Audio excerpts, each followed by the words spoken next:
ምንም አላረኩም ስትል ከባለ ትዳር ሴት ጋር መንዘላዘሉን እንደምንም ቆጥረው ነው? ጆን በጣም እየተፈታተንከኝ ነው። ትሰማኛለህ? ሚስቴን አስመሽተህ ስትመጣ እንኳን ዝም ብያለሁ። ወይኔ ጉዴ! ምንድነው እየተፈጠረ ያለው? አረ ወይኔ ጉዴ! አረ ምንድነው እየተፈጠረ ያለው? ትሰማኛለህ? እንደዚህ አይነት የወረደ ነገር ነው መናገር አልችልም። ጭራሽ ጎረምሳ አምጥተሽ በገዛ ቤቴ ታስደብድብኛለሽ አይደል? ጆ ደህና ነህ? አስመሳይ ካጠገቤ። ቆይ ምንድነው እንደዚህ አውሬ እንድትሆን ያደረገ? ዝም በይ። ከማንም ጋር ስትንዘላዘይ ቆይተሽ ደግሞ እኔ መናገር ትፈልጊያለሽ? እኔ አልተንዘላዘልኩም። መንገድ ላይ ራሴን ስቼ ወድቄ ነበር። ከዛ ደግሞ ሆስፒታል ነበርኩኝ። ይሄን ተረትሽን አቁሚ። ይኸውልሽ ስራ ቦታም እየመጣሽ ደግሞ አትረብሽ። በየመንገዱ እየተቃቀፍሽን ደግሞ ስሜን አታጥፊ። ደግሞ ለጎረምሳም አታስደብድብኝ። ጆ እኔ የምታወራው ነገር ምንም አልገባኝም። የእውነት የምትናገረው ነገር ስሜቴን እየነካው ነው። እኔ ከአንተ ውጭ ምንም አላውቅም። እባክህን ወደ ድሯችን እንመለስ። ይኸውልሽ ይህን ስነግርሽ በጣም እያዘንኩኝ ነው። በቃ እኔ እንደ ድሮ ልወድሽ አልችልም። ምን? እጠብቅሻለሁ። አምላኬ ወይ ምን አይነት ጣጣ ውስጥ ነው የገባሁት? እባክህ እርዳኝ። ኤልዱ ምንድን ነው? ይህ ምስኪ ቆንጆ ነኝ አይደል? አምሮብኛል አይደል? ይህ ምስኪ ቆንጆ ነኝ። አንቺ እኮ ሁሌም ቆንጆ ነሽ። ቆይ አንዴ መጣሁ። እሺ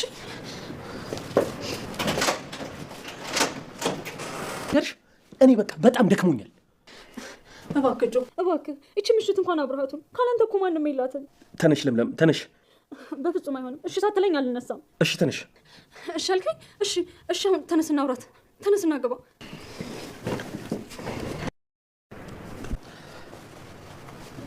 ይኸውልሽ ኤልዳና፣ ይሄ ነገር አንቺ ሊያሳምርሽ አይችልም። አንቺ በጣም ቆንጆ ነሽ። ምን ነው አልወደድከውም እንዴ? እኔ እኮ ትወደዋለህ ብዬ ነበር። በቃ ካልወደድከው ችግር የለውም ጥረገው። ኤልዳና፣ ይሄ የሚቀባ ነገር እኮ አንቺ ሊያሳምርሽ አይገባም። አንቺ በጣም ቆንጆ ነሽ። ቆንጆ ነሽ ነው ያልከው? አዎ ቆንጆ ነሽ። ሻይ በለው። ያልጨረስኩት ስራ ስላለ አንተን ከማይ ኬጂ ፋይሎቹን ባይምን ይመስላል። ያው የሚሻልሽ መርጠሻል። አሻፈረኝ ብሎ መመለስ ግን አይቻልም። ወግወጉን ይዘዋል። በልቻው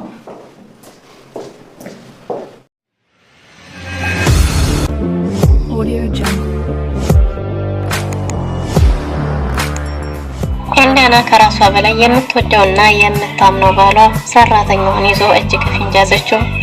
ጆ ኤልዳናን ከዚህ በኋላ እንደ ድሮ ፍቅር ሊኖረኝ አልችልም፣ እንደ ድሮ አንቺን ልወድሽ አልችልም፣ አንቺ ራስሽን ጥለሻል፣ ራስሽን አትጠብቂም፣ ስለዚህ እናቴ ነው የምትመስሉኝ ወደ ቤት ስመለስ ብሏታል። ለምለምም ጆን እባክህ ይህች ምስኪን ሴት ራሷን እንድትጥልና ራሷን እንድትጎዳ ራሷን እንድታጣ አታድርጋት፣ ተጠንቀቅላት ብለው ነበር።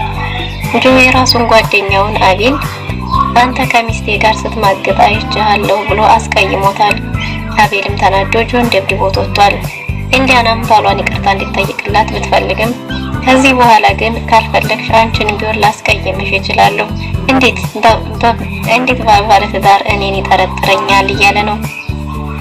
ጆ እንግዲህ መስሪያ ቤት ውስጥ መስሪያ ቤት ውስጥ ያለችውን ሰራተኛውን አፍቅሮ ከሷ ጋር ሆኖ እሷን ስራ ላይ ነኝ እያላት ሲያታልላት ኤልዳና ሂዳ እጅ ከፍንጅ ይዘዋለች። እናም እንግዲህ አፍቃሪዋንም ለማናገር ብትሞክርም አንቺ የተውሽው ነው፣ አንቺ ራስሽን ስለጣልሽ ነው፣ አንቺ ራስሽን መሆን ስላልቻልሽ መሰብሰብ ስላልቻልሽ ነው ወደ እኔ የመጣው፣ ስለዚህ አንቺን ትዳር እኔ ልሰበስብልሽ አልችልም ብላ አስቀይማ መልሳታለች። ለምለም ያልታሰበ ችግር ገጥሟታል። ምን ይሆን? ሰላም ሰላም፣ ውድና የተወደዳችሁ ውድ ቤተሰቦች እንደምን አላችሁ? በያላችሁበት የዓለም ዳርቻ ሰላማችሁ በዘት ተረፍ ይበል እያልን በአዲስ መጥተናል። በቅንነት ላይክ፣ ሼር፣ ሰብስክራይብ እያደረጋችሁ ቤተሰብ አድርጉን። ኤልዳና እንግዲህ በጣም የምትወደው የምታምነው ባሏ ከሱ ውጭ ሌላ ወንድ ያለ እስከማይመስላት ድረስ እንኳን ሌላን ወንድ ማየት አይደለም ቀርቶ ከሱ የተለየ ሌላ ወንድ ያለም እንኳን ባይመስላትም ግን ደግሞ እሷ ለባሏ ብላ ብትበሳቆል ራሷን ብትልም እሱ ደግሞ የተሻለ የሚቀብጡትን ለባሾቹን ተመልክቷል። አይኑ ወደ ሌላ ማማተሩን አላቆመም። ኤልዳና ብዙ መጥፎ ነገሮችን እያየች እንዳላየች ማለፏ የበለጠ እንግዲህ ጆን እንደ ልቡ እንዲሆን አድርጎታል። ጆ እንግዲህ መስሪያ ቤት ያለች ሰራተኛውን አፍቅሮ የኔ ዓለም አንቺ ነሽ እያላት ነው። ሚስቱን እንደ ሰራተኛ አንከሳክሶ መልሷታል።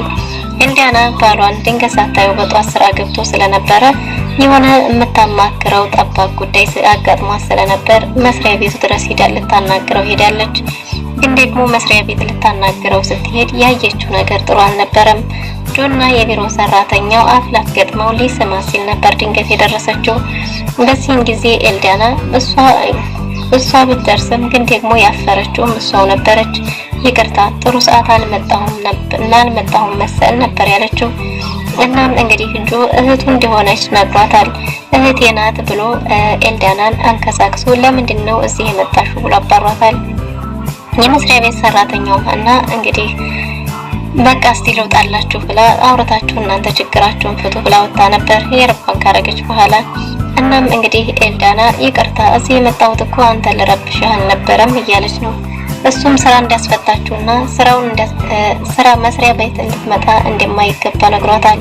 ምን ልታረጊ ነው እዚህ የመጣሽው? እዚህ መምጣት አይጠበቅብሽም፣ ስራዬን አበላሸሽብኝ፣ ስራ ታስፈችኛለሽ እያላት ነበር። እሷም እባክህ ይቅርታ ትንሽ ጊዜ ነው፣ በጣም ከባድ ጉዳይ ስለገጠመኝ ነው፣ ይህንን ጉዳይ ላማክር ስለፈለኩ ነው ብላው ነበር። እሱም ምንም መስማት አልፈልግም፣ አሁን ወጥተሽ ይህን ቢሮ ለቀሽ ሂጂ ብሏታል። ቢሮውን ለቃ ወጣ ስትሄድ ኤልዳና እባክሽ ተይልኝ፣ እባክሽ ትዳሬን ተይልኝ፣ አታፍረሽብኝ ብላት ነበር። እሷን እንደማይመለከታት ባሏን ሰብስባ ማያዝ ድርሻው ኤልዳና እንደሆነ ነግራትና ተሳልቃባታለች። በስተመጨረሻም እንግዲህ በጥፊ መታታለች ማለት ነው። ኤልዳናም በጣም ተናዳ ስለነበረ መልሳ በጥፊ ስትመታት ድንገት ጆ ደርሷል።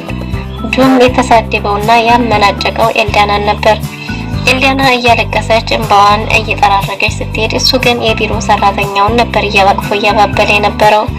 እንዴት ባንተ የተነሳ ታስደበድበኛለህ ስትለውም ከዚህ በኋላ እዚህ ቢሮ ድርሽ አትልም። ኤልዳናን ሁለተኛ ወደ ስራ ቦታ እንዳትመጣን አስጠንቅቆ ነበር የላካት። ኤልዳናም እያለቀሰች ወደ ቤቷ ስትሄድ እንግዲህ መንገድ ላይ ቁጭ ብላ ስታለቅስ አቤል ድንገት ደርሷል። አቤል ምን እንደገጠማት ምን እንደቸገራት ምን ሆና እንደሆነ ሲጠይቃት ኤልዳናም እንግዲህ ቢሮ መስሪያ ቤት ባሏን ልታናግር በመጣችበት ጊዜ ያየችው ነገር ጥሩ እንዳልሆነና ደግሞ አመናጭቆ የላካትም ጆ እንደሆነ ተናግራለች። ግን ደግሞ እንደዛም ሆና መሄድ እንዳልነበረባትና እሱም ማስቀየም እንደሌለባት እየተናገረች ነበር። አቤልም እሷን እንደምንም አጽናንቶት እያጽናናትና እያባበላት ቁጭ ብሎ ሲያቅፋት ጆ ድንገት ከኋላ ደርሶ እየተመለከተ ነበር። ጆ ሁሉም ሰው እንደራሱ ስለሚመስለው አቤልን በጣም የሚወደው ጓደኛው ቢሆንም ግን ደግሞ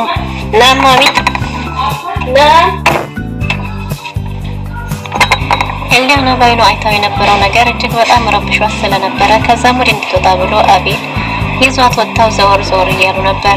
ግን ደግሞ ያልጠበቁት ክስተት ተፈጥሯል። ጆ ከመስሪያ ቤት ሰራተኛው ጋር መኪና ውስጥ ሲሳሳም በተመለከተ ጊዜ አቤል በጣም ተደናግጦ ስለነበረ ምላሽ መስጠት አልቻለም። እናም በዚህን ጊዜ ኤልዳናም ድንገት ስትመለከት ጆን መኪና ውስጥ አየሁት ብላ ቀጥ ስትል ከሴት ጋር ሲሳሳብ ስታየው ባየችው ነገር እጅግ በጣም ተደናግጣ ስለነበረ ራሷን ስታ መንገድ ላይ ትወርቃለች።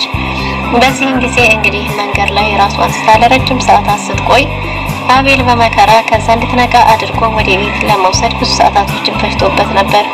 በዚህን ጊዜ ጆ እንግዲህ ፍቅረኛውን ቀምጦን ሸኝቶ ወደ ቤት ተመልሶ ቀድሞ ገብቶ ነበር። ቀድሞ በገባበት ጊዜ ኤልዳና ቤት ውስጥ እንዳልገባች ሲነገረው ታወራሳ ጋር ትሆናለች እሷ እያለ ከለምለም ጋር ለመማገጥ ለምለምን እያሽቆረመመ ነበር። ለምለምም ኤልዳና እኮ አልመጣችም፣ ጥሩ ስሜት ላይ አይደለችም እያልኩ ነው፣ እሷን ፍለጋ እንውጣ ብትለውም እሱ ከአንድ ጎረምሳ ጋር ነው ልትሆን የምችለው፣ ምንም ነገር አይፈጠርም፣ እሷን ታያትና እኔና አንቺ ጥሩ ጊዜ ይኑረን፣ እሷን እርሻት ብሏታል። እሷም ያችን ምስኪንና የዋህ ሴት እንዴት ነው የምታዋት? ለምን ተዋታለሁ? እንውጣና እንፈልጋት፣ ባይሆን ወይኔ ልፈልጋት እያለችው ነበር። እሱም ደግሞ እሷ ምንም ነገር እንደማትሆን እንደምትመጣ እየነገራት ይልቁንስ ከኔ ጋር ጥሩ ጊዜ እናሳልፍ የኔ ቆንጆ፣ አንቺ እኮ ልዩ ነሽ እያለ እያሞጋገሳት ነበር። ለምለምም ያችን ምስኪን ሴት ምንም የማታውቅ የዋህ ልበ ንጹህ ሴት ውጭ ጠፍታ አንድም ቀን አምሽታ እንኳን ሳትም ማታውቀውን አሁን አምሽታለች እያልኩ ጭራሽ ከወንድ ጋር ናት ትለኛለህ፣ ከዛም አልፎ ደግሞ ግፍ አትፈራም፣ ከኔ ጋር ሌላ ነገር ትፈልጋለህ ብላ በጥፊ ስትመታው ድንገት አቤልና ኤልዳና ወደ ቤት ሲመለሱ ፊት ለፊት ተገናኝተዋል። በዚህ ጊዜ ጆም እንዲሁም ለምለም ተደናግጠው ቆመዋል። ኤልዳና ያየችው ነገር አስደንጋጭ ቢሆንም ግን ደግሞ ምንም ነገር ሳትል ጸጥ ብላ ወደ ቤት ገብታለች። ጆ ግን ራሱ ተቆጭ ሆኖ ጭራሽ እንደ ጎረምሳ አምሽተሽ ከኔ በኋላ መግባት ጀመርሽ እያላት ነበር። በዚህን ጊዜም ኤልዳና ከዚህ ሁሉ ምን ሆነሻል ለምን አትለኝም? ምን ገጥሞሽ ነው ለምን አትለኝም? ምን እንደገጠመኝ ለምን አትጠይቀኝም እያለችው ነበር። ለምን እጠይቃሻለሁ ባይኔ ያየው አይደል እንዴ ብሏታል። ባይኔ ያየው ምንድነው ሲባልም እንግዲህ አቤልን የተጠራጠረ ይመስላል። አቤልም ምን ለማለት እየፈለክ ነው ብሎት ነበር። ግን ደግሞ እንደ ጎረምሳ አምሽተሽ መምጣት ጀመርሽ፣ ከኔ በኋላ መግባት ጀመርሽ አይደል? እኔ ቀድሜ ስገባ ወደ ቤት እያለ ነበር። ኤልዳናም ጸጥ ብላ ወደ መኝታ ቤት ገብታለች። እንግዲህ አቤልን አስቀይሞታል ማለት ነው። አቤል ኤልዳና ደህና እንዳልሆነችና ጥሩ ስሜት ላይ እንዳልሆነች ትዳሩንና ሚስቱን እንዲጠብቅ እየነገረው ነበር። ግን ደግሞ እሱ እኔ ያየሁትን አይቼ ዝም ስላልተናገርኩኝ ነው ወይ ብሎ ግድ ነገር አስነስቷል። አቤልም ምንድነው ያየኸው እያለው ነበር። እኔ ጓደኝነታችንን ብዬ ነው እንጂ ያየሁትን ነገር መታገስ አልችልም እያለ ነው። ጓደኝነታችንን ብለህ አይደለም የሰራኸው ስራ ወጥመድ ይዞ ነው እንጂ የሰራኸው ስራ ነውርህን እንዳላጋለጥብህ እንጂ የእውነት ጓደኝነታችን አሳስቦህ አይደለም ብሎታል። በዚህን ጊዜ እማላቅ መስሎ ነው እንዴ ከሚስቴ ጋር ያለህን ግንኙነት ባለው ጊዜ አቤልም እኔን ወንድምህን እንዴት በሚስትህ ትጠረጥረኛለህ? እኔ እኮ ጓደኝነቴ ለሁለታችሁም እንጂ ለአንተ ብቻ አይደለም፣ እባክህ አትፈታተነኝ እያለው ነበር። ግን ደግሞ ሁሉንም ነገር አውቆ እንዳላወቀ የሚሆነው ሁሉንም ትቶት እንጂ እንደሚያውቅ ሲነግረው አቤልም ተናዶ ስለነበረ የራስህን ነውር እንዳላወጣብህ ነው ብሎ በቦክስ መጥቶታል። ከዛም ሲደባደቡ እንግዲህ ለምለም እንደምንም ለማገላገል ሞክራለች። ለምለም እርዱኝ እያለች ነበር። እናም እንግዲህ አቤልን ኤልዳናን ጎረምሳ አስደበደብሽኝ፣ ጭራሽ በጎረምሳ ታስደበድብኝ እያለ ነበር። አቤልን በጣም ተናዶ ስለነበረ ከደበደበው በኋላ ከቤት ወጥቶ ሄዷል። በዚህን ጊዜ እንግዲህ ኤልዳና ባሏን ለማረጋጋት እየሞከረች ነው። እሱም ባልጠፋ ሰው እንዴት ከጓደኛዬ ጋር ትሆኛለሽ? ከጓደኛዬ ጋር ጥሩ ላይ ነሽ፣ እንዴት እንደዚህ ታረጊያለሽ እያላት ነበር። እሷም በድጋሚ ለምን ምን ሆነሽ ነው? ምን ገጥሞሽ ነው? ለምንድን ነው የማትለኝ እባክህ እያለችው ነበር። እሱም አልልሽም ብሏታል። ለምንድን ነው የምልሽ? አይን የሚያየው ነገር አለ አይደል? በጭራሽ አልልሽም እያላት ነው። እሷም እንደምታስበው እኮ አይደለም ነገሩ ብላው ነበር። እሱ ደግሞ ያየውን ነገር ምንም ልታስረዳው እንደማይፈልግ ነግሯት ተቆጥቶ ወደ መኝታ ቤት ገብቷል። በዚህን ጊዜ ኤልዳና እጅግ በጣም አዝናለች። አቤል በጣም አዝኖብኛል፣ በጣም አስከፍቼዋለሁ፣ እንዲህ መሆን አልነበረበትም፣ አቤልም ለሱ እጁ ማንሳት አልነበረበትም እያለች እየተጸጸተች ነው። ለምለምም አንቺ ራስሽን መሆን ነው ያለብሽ፣ ምንድነው የሚያስቆጭሽ እያለቻት ነበር። እና እሷም እንግዲህ እኔ ራስሽን ጥለሻል አብሏለኝ፣ አንቺ አትረቢም አለኝ እያለቻት ነበር። ለምለም እሷ ከማንም በላይ ቆንጆና መልካም ልበ ንጹህ ሴት እንደሆነች እየነገረቻት ነው። እንግዲህ መኝታ ቤት በገባችበት ጊዜ እባክህ ጆ ምንድነው እየተፈጠረ ያለው? ምን ሆነሽ ነው? እንኳን አላልከኝም፣ ለምንድነው እንዲህ ሆንክ ያለው? ድሮ እኮ ትንከባከበኝ ነበር ብለዋለች። ግን ደግሞ አሁን ለሷ ምንም አይነት የፍቅር ስሜት እንደሌለው ነግሯታል። እሷ የማትረባ ሴትና የተበሳቆለች ራሷን የጣለች ሴት ስለሆነች ወደ ቤት ሲመጣ እናቱን የሚያገኝ እንጂ ሚስቱን የሚያገኝ እንደማይመስለው ጭምር ነግሯታል። እሷም እባክህ አንተ ሁኚ የምትለኝን ነገር ሁሉ ሆናለሁ፣ አድርጊ የምትለኝንም አደርጋለሁ፣ እባክህ ወደ በፊታችን እንመለስ፣ ትዳራችን ቤታችን አይፍረስ እያለችው ነበር። እሱ ግን በጭራሽ ይሄንን ማድረግ እንደማይችል ነግሯት አመናጭቆት ወጥቷል። ኤልዳና እያለቀሰች ነው። ለምለምም ወደ መኝታ ቤት አንኳኩታ በገባች ጊዜ ኤልዳና እያለቀሰች ነበር። ምን ሆነሻል? ምንድነው ብትላትም እሷ የማትረባ የተበሳቆለች ራሷን የጣለች ሴት እንደሆነችና ፍቅሩ እንዳለቀ እንደነገራት ነግራታለች። አንቺ እንደዚህ አይነት ሴት አይደለሽም፣ እጅግ በጣም እንቁና መልካም ሴት ነሽ እያለቻት ነበር። እናም እንግዲህ ጠብቂኝ ብላ ኤልዳና መስታወት አምጥታ በመስታወት ፊቷን እያየች እኔ ቆንጆ አይደለሁም ወይ? እኔ አላምርም ወይ? እያለቻት ነው። እሷ ቆንጆ እንደሆነች ነግራት ግን ደግሞ ራሷን መጠበቅ እንዳለባት ጭምር ነግራታለች። እናም እሱም ባሏን ጆን ለማስደሰት ሜካፕ እየተቀባባች ነበር። ኤልዳናም ለምለምም እዚሁ ጠብቂኝ ብላ ጆን እንዴት ነው እጅ ምስኪን ሴት እንዲህ የምትጫወትባት? በሞራሏ ላይ እንዴት ነው የምትጫወትባት? ራሷን እንድታጣ አደረካት እኮ፣ ራሷን እንድትጠላ እያደረካት ነው፣ ለምን እንዴት አረጋታለህ ብለው ነበር። ደግሞ የሷን ባጠባቂ ሆንሽ ለሷ መቆርቆር ጀመርሽ ብሎ ለምለምንም አመናጭቋታል። በዚህን ጊዜ ለምለም እባክህ ብላ እግሩ ላይ ወድቃ የዛሬን እባክህ ዛሬ ከሷ ጋር ደር እባክህ ብላ ለምነዋለች። በዚህን ጊዜ ጆ ተመልሶ ገብቶ ሜካፕ እሷ ላይ እንደማያምርባት ነግሯት እንዲሁ ያለ ሜካፕ ውብ እንደሆነች ነግሯት እንደሚወዳትና ቆንጆ እንደሆነች ሲነግራት ኤልዳና ደስ ብሏታል። ከዛም ያለ ሜካፕ እንደምታምር ጭምር ነግሯት ኤልዳና ደስ ብሏት ሌሊቷን አሳልፋለች። ግን ደግሞ ክፋቱ ነጋ አልነጋ ብሎ ከመኝታዋ እሷ በተኛችበት ጥሏት ሄዷል። ከመኝታዋ ተነስታ ጆ ቁርስ በላ ወይ ማነው ጆ የት ሄዶ ነው ስነሳ የለም ባለቻት ጊዜ ሻወር ወስዶ ተሯሩጦ እንደወጣ ስትነግራት ለምለም እንዴ ቁርስም አልበላ ስትላት ሮጦ ነው የወጣው እያልኩሽ ብላታለች። እሺ በቃ እኔም ለባብሼ ልውጣ አንድ ቦታ ደርሼ እመጣበታለሁ እኔና ጆ ታረቅን እኮ ቆንጆ ነሽ ያለኝ እያላት ደስ ብሏት ነበር። ለምለምን በሷ በደስታ ተደስታለች። እባክህ ጌታ ሆይ ይህች ምስኪን ሴት የሚወዳት ከሆነ ወደ ቀልቡ መልስላት፣ ካልሆነም ደግሞ ከልቧ እንዲወጣላት እርዳት እያለች እየጸለየችላት ነበር። ኤልዳናም ለባብሳ አቤልን ላገኘ ብላ ጌታዋለች። አቤልን ካገኘችው በኋላ ለተፈጠረው ነገር ይቅርታ ጠይቀው፣ ግን ደግሞ ባሏን ጆን ይቅርታ እንዲጠይቅላት ጠይቀው ነበር። አቤል ግን አምርሯል። እሱ ራሱ አስቀይሞኝ እኔ ሄጄ ይቅርታ እንዲጠይቀው እንዴት ትፈልጊያለሽ? እንደዛ ከሆነ ያንቺና የኔ ግንኙነትም ሊቀር ይችላል ብሏታል። ጓደኝነት የሚባል ነገር የለም። በእንደዚህ ሁኔታ የምንቀጥል ከሆነ ጥፋተኛው ራሱ ሆኖ ራሱ በባለትዳር ከጠረጠረኝ በኋላ እንዴት ነው እሱን ይቅርታ የምጠይቀው? እንደዛ ከሆነ አንቺም ሄጂልኝ ብሎ ሲያባርራት እንደገና አንተ ልክ ነህ እጅግ በጣም ይቅርታ ብላለች።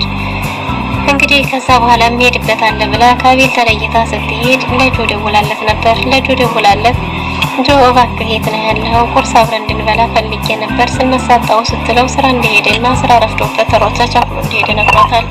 ግን ደግሞ የደወለችለት እያየችው ነበር። ከቢሮ ሰራተኛው ጋር ዘና ፈታ እያሉ ስታየው ስለነበረ ነው የደወለችው። እናም እንግዲህ በዚህን ጊዜ አንቺ ሴት ከህይወቴ መውጣት አለብሽ እያለች ነበር። ቢሮ ድረስ ሄዳ ስታናገራት እባክሽ ትዳሬን ተይልኝ ባሌን ተይልኝ ብላት ነበር። ባልሽን ሰብስቦ መያዝ ያንቺ ፈንታ እንጂ የኔ አይደለም። ስለዚህ እኔ ወደ እኔ እስከመጣ ድረስ ምንም ላደርገው አልችልም። ራስሽ ትዳርሽን ሰብስበሽ ያጂ ብላ ልታፍታባት ተመልሳለች። ኤልዳናም እያዘነች ወደ ቤቷ ተመልሳ አቤልን እባክህ ላግኝህ ብላ አቤል ጋር ከተገናኙ በኋላ የተፈጠረውን ነገር ሁሉ አማክረዋለች። ጆንም እንግዲህ የቢሮ ሰራተኛው ቢሮ ድረስ እንደደበራት ሆና ገብታለች። ጭራሽ ሚስትህን ታስደበድበኝ ስራ ቦታ ድረስ መታ ደበደበችኝ። እኔ ሴት ልጅ ነኝ። ስለዚህ ከኔ ጋር መሆን የሚያስደስት ከሆነ ውሳኔህን አሳውቀኝ፣ እንደዛ ካልሆነ ግን ይቅርብኝ። እኔ ማንም እንደምናጭቀኝ አልፈልግም ብላለች። ጆም እንደመጣች ሲሰማ እጅግ በጣም ተናዷል። ከዚህ በኋላ ጫፍሽ ላይም አትደርስም ብሏታል። እሷም እሺ በቃ እንደዛ ከሆነ ቤት መልቀቅ አለብኝ፣ ቤትን ፈልግልኝ፣ እኔ ሴት ነኝ፣ እድሜ ይሄዳል። ስለዚህ ውሳኔህን እንድታሳውቀኝ እፈልጋለሁ ብለዋለች። እሱም ምንም ችግር የለም አንቺ ያልሽው ይሆናል ብሎ በሀሳቧ ተስማምቷል። በሌላ በኩል አቤልና ኤልዳና ከተገናኝተው ወደ ቤት አንድ ላይ ሄደዋል። ለምለም ምግብ አይታ ያስችላትም ሳሎን ላይ ቆማ እየበላች ነበር ድንገት የደረሱት። አቤልም እርቦኛል ብሎ ምግብ ልታቀራርብ ወደ ጓዳ በገባችበት ለምለም አቤልም እጅ ልታጠብ ብሎ ወደ መጸዳጃ ቤት ገብቷል። ግን ደግሞ ለምለም ድንገት ጩኸት አሰምታለች። ምን ገጥሟት ይሆን? ውድና የተወደዳችሁ ለዛሬ ነበረን ቆይታ የሚመስል ነበር። በቀጣይ እስከምንገናኝ መልካም ጊዜ